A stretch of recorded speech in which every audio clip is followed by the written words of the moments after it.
So it's pretty exciting because this vivarium that I set up, this bioactive terrarium or whatever, it is now thriving. And check out how high this pothos has gone all the way from out. It's literally falling out the cage here and all the way up.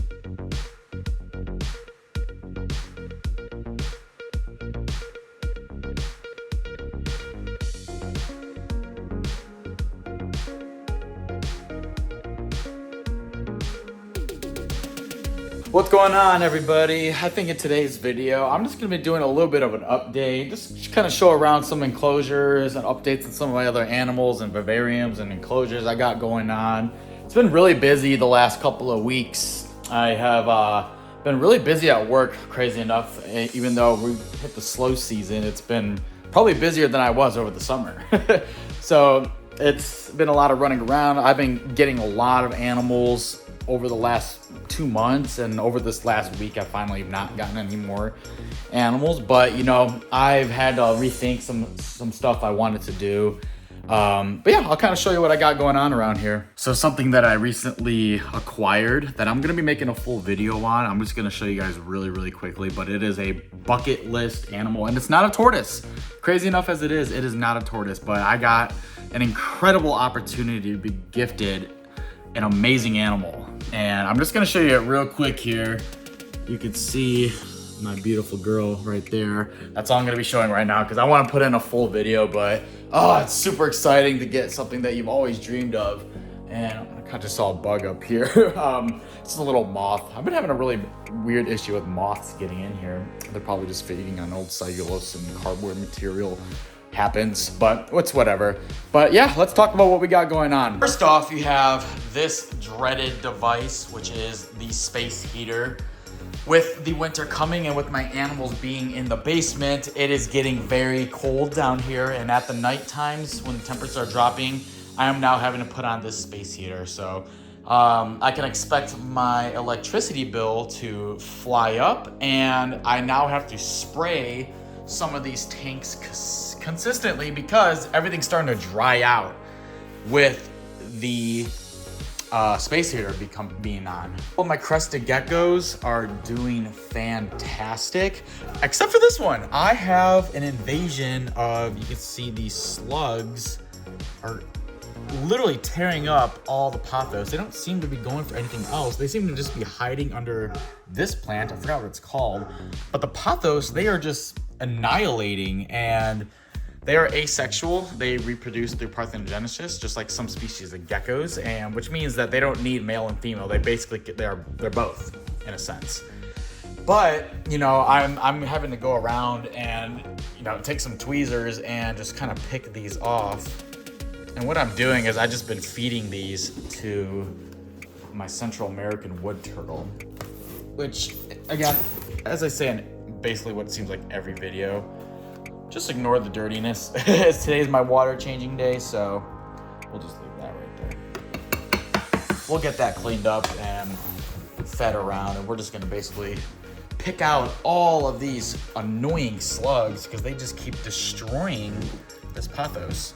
I also have, I don't know if I made a video about this, but I got a female leopard tortoise that was gifted to me on a breeding loan. So they have successfully mated, and I am very excited about that.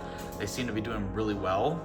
She does have a little bit of pure mating as well as some split scutes, which are typically just called, and when I say typically, I'm saying like 99% of cases are caused due to incubation temperatures.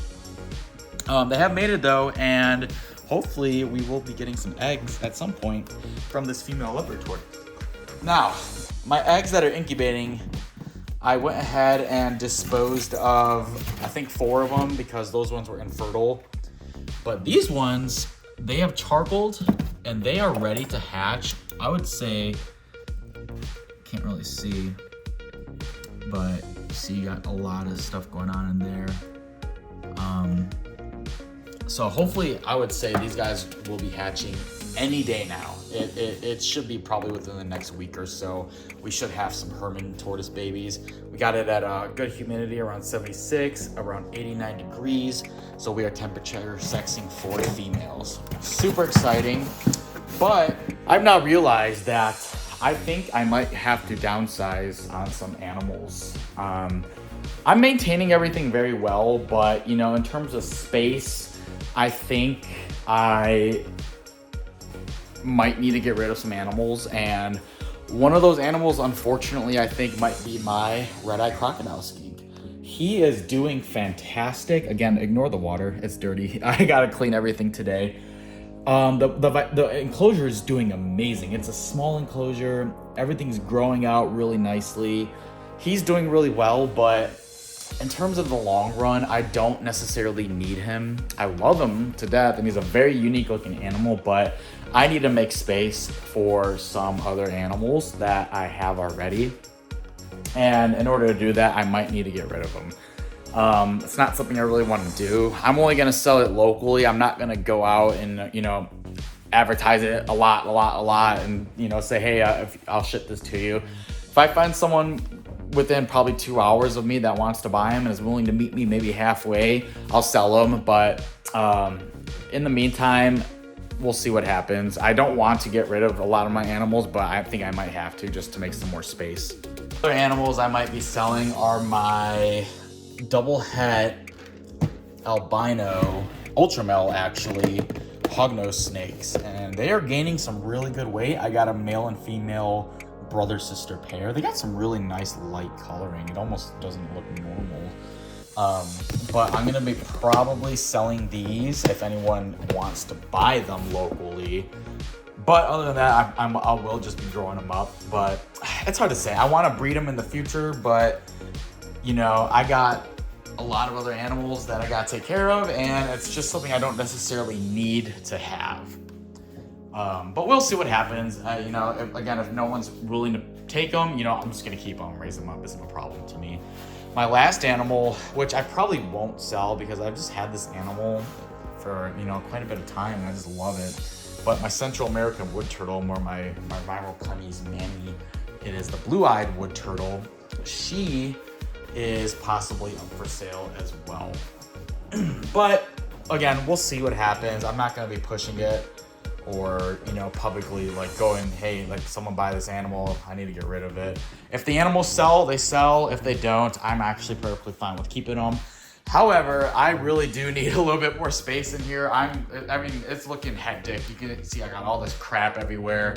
I literally have my leopard tortoises enclosure under 2 tables, and I'm literally had to tie up some stuff in there. I really would like to get a nice, big, beautiful, heavy-duty rack system or garage shelving. I'd like to get a longer version of it on this side, so that I can have everything more stacked up. And that way I can move this new enclosure over my Homiana, my Connexus Homiana. I can move that over here. But yeah, those are some updates. Stay tuned for a video I got coming out on my new animal. I'm so excited. This is literally a bucket list animal. It is super, super cool. One of the coolest animals in terms of lizards, I think, on the planet. But it is very expensive to get one of these animals, not necessarily to upkeep our own on them, but very expensive to get them. But I was super lucky, and someone gifted this to me for free. So I'm gonna make a video at it at some point. I just got a lot of stuff going on around right now, so we'll see what happens. But thanks for watching, guys. It's just a little update video and kind of some stuff I got going on, and we will catch you next time.